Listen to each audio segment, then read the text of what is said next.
Morning, y'all. Today I want to talk to you about why I choose a machete over basically almost every other tool I own.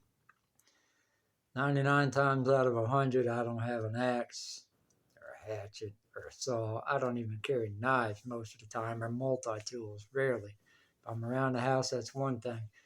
But for me, the machete is so efficient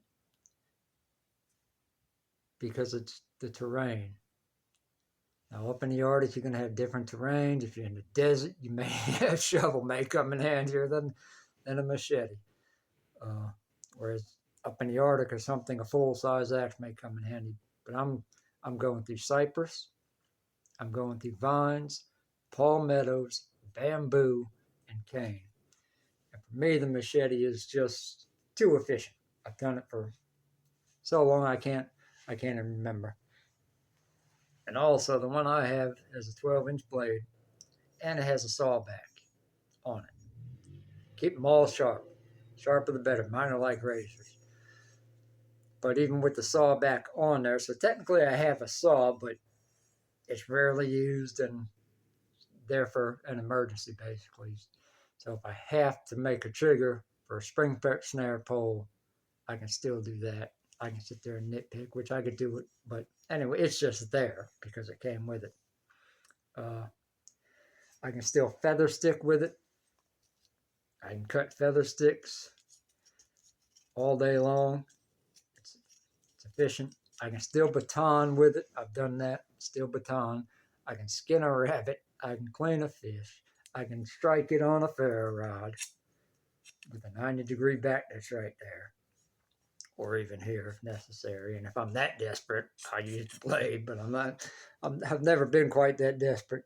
But the thing is, you need to find what's going to work for you as efficiently as possible with the less weight and keep your tools tuned. You don't have to go 15 miles out.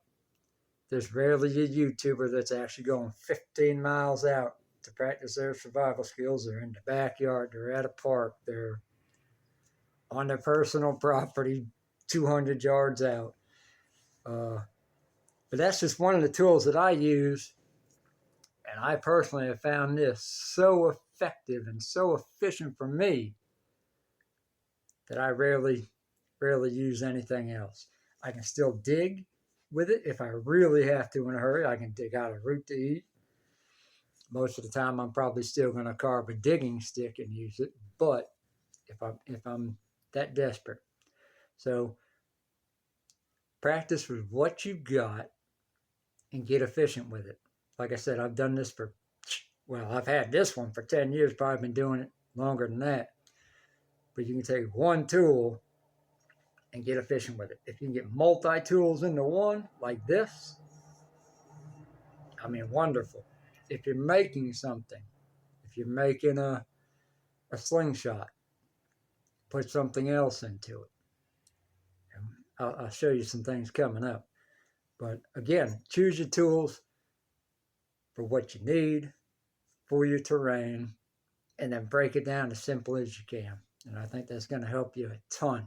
You'll be more efficient with one tool than a lot of people are with 10.